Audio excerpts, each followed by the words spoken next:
welcome to this latest Pobble Digital Challenge. Now in this challenge we are going to be using Adobe Express to create an infographic about famous shipwrecks, and this is inspired by the activity in The Lost Ship. Now if you need free Adobe Express for Education accounts for your school, just click on the link that's on the screen right now, and there you can find out about the other free things we do for schools like live lessons, teacher training and lesson packs. Okay, let's get on with this challenge. Log into Adobe Express and on the home page click on the green tile that says create a graphic, and that'll bring you into the all-in-one editor. Let's name our project as Famous Shipwrecks. And we're ready to get started. Now I've collected some information on 4 famous shipwrecks here on this Google Doc. Maybe you've done some research before you get started too. Okay, now then, let's think about our background first of all. So to add a background to anything on Express, just come over to Elements on the left-hand side, and then up at the top you can click on Backgrounds, and in here I'm going to search for the ocean floor. Now there's loads of great results here, and I'm going to go with this one here. If you want to see a few different backgrounds, you can just click through them and you'll see them added to your page so that you can decide which one you prefer. Now then, I'd like a shipwreck on my ocean floor, so I'm going to click on Media on the left hand side, and let's go searching for a photograph. So up at the top I'm going to click on Photos, and then I'm going to search for shipwreck and bring one in. Now I really like this shipwreck photo that I've chosen, but I'd like it to look as if it's a part of the ocean floor background. So I'm going to remove the background, and you can see the friendly looking dog over here. When I click on the dog, it's going to, after a few seconds, remove that background. There we go, like that. Now then, let's use the corner handles to just bring up the size of that shipwreck. Pop it down there on my ocean floor. Now I'd like this to kind of blend in a bit more with my ocean floor background to make it look as if it's part of the same photograph. So I'm going to bring the opacity down a little bit so that we start seeing a bit of that ocean floor background as well. And it just kind of blends that photo into my background. That's perfect. Right, let's think about our title then. So let's click on text on the left hand side, and then add your text, the big blue button at the top. And I'm going to type in here famous shipwrecks. Now I'm going to use the dynamic text layout. So I'm going to click on text layouts and then dynamic. And you'll see what happens is when I resize this box, it's going to kind of push this text around so that it always fills the entire width of my text box. And it's a great thing to do if you want to make a big striking title. Right, let's think about fonts. You can search, you can use the view all in the recommended fonts, and you can search through, or if you know the name of a font, then you could grab one of those as well. And the recommended fonts will use the images and the text on your page to actually use AI to suggest some fonts for you. Like this one is going to be a great one, isn't it, for my shipwrecks infographic. Let's bring that in. That looks great. Now then, let's format this text. So I'm going to click on it, and I'd like an outline, please. So I'm going to bring up the outline thickness, just drag that all the way up.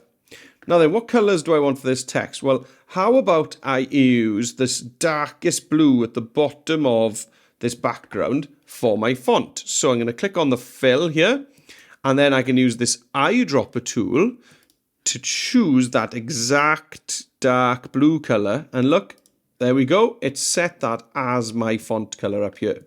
What about the outline? It's in this dark gray at the moment. I'd like it to be this same kind of shining light that's shining through the water. So I'm going to click on outline, choose the eyedropper tool again, and this time let's click on that kind of pale blue gray that's in the middle. There we go. And you can see that it's really kind of melting into my background now. Okay, well, I've got facts about 4 different shipwrecks, so let's get some zones for them. Now, I'm going to use design assets. So over on the left-hand side, I'm going to click on elements and then choose this time design assets.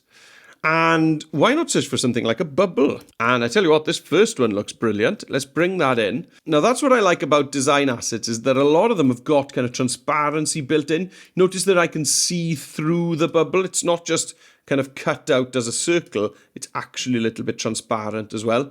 So there's a lot of fun stuff in the design assets if you want to go digging around to find things. There we go. I've got my first bubble there. So once I'm happy with it-ish, I'm going to duplicate it.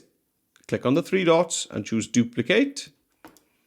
There we go. And now I'm going to build up my 4 bubbles, 1 for each shipwreck. Now you could lay them out neatly using the pink guidelines to help you keep everything square, or you can make things look a little bit untidy, a little bit messier by overlapping them, having some of the bubbles be really big, some of them be smaller. It's up to you. What kind of design are you going for? Are you going for neat lines, or are you going for a little bit of organized chaos like I'm doing here? Okay, now notice as well that I'm rotating them because I don't want these 4 bubbles to look identical. Now they are identical, of course, because I've used the duplicate button. But if you just rotate them a little bit like this, then they all look a little bit unique, don't they? Right, there we go. There are my 4 bubbles. So now we're ready to bring in some facts about our 4 famous shipwrecks. So let's add a text box. I'm going to click on text here. Add your text. Now it's using the same font. Now that font was great for my title, but for all these facts, I'm going to need a nice, clean, easy to read font. Something like this will be perfect. Right, let's bring down the font size a little bit and let's jump over and grab my first shipwreck, which is the Titanic, and then Control-C to copy, Control-V to paste, and there it is, that's in. Okay, now I'd like this to fit nicely into this first bubble. So let's just kind of do some quick resizing here. You can use the corner handles to change sizes. You can use the side handles then to change the layout of your text box. Okay, I think I'm going to center this text. So I'm going to click here on the alignment button. Yes, I'm going to do that. That looks great. And what else do I need to do? I think that the questions and the title need to look a little different. So I'm going to triple click on that title and then let's make that bold. There we go. And then the same thing here. What happened? Triple click and that's going to be bold. And where? Triple click. Make that bold. And then interesting fact. Triple click. Click, click, click. And bold. I think an outline is going to help, so let's bring up the outline. This time the outline can just be plain white, and I think maybe the main text can just be plain black, like that. Great. I think we need a little bit of space underneath the actual name of the shipwreck. Yeah, that helps. That's great. Okay, I think I can just bring up the size a little bit. Yeah, it still fits in well. Now, I've done that, so that's my text box layout sorted. Now, I spent quite a bit of time, didn't I, sorting that out. So rather than having to do that from scratch another 3 times, let's just duplicate the text box. So 3 dots, duplicate, and let's pop these into the different bubbles. Now, that's all I need to do is go back and forth from my research doc, copy maybe the name of the shipwreck, triple click, paste. Let's grab the first fact. This warship of King Henry VIII sank during a battle. Copy that. Back we go. And let's just drag over that first fact, paste in my new one. And you can see that doing this means that I keep all my formatting. I keep those titles bold. There we go. And I'm just adding in the new facts for the new shipwreck. Well, I'm going to go ahead now and do that for the other 2 shipwrecks.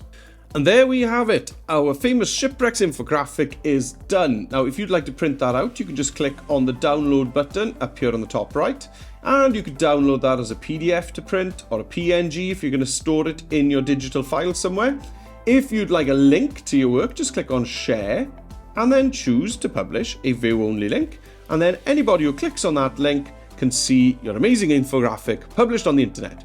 Well, thanks for coming along. I hope you've had fun on this activity, and we'll see you again on another one soon. Bye for now.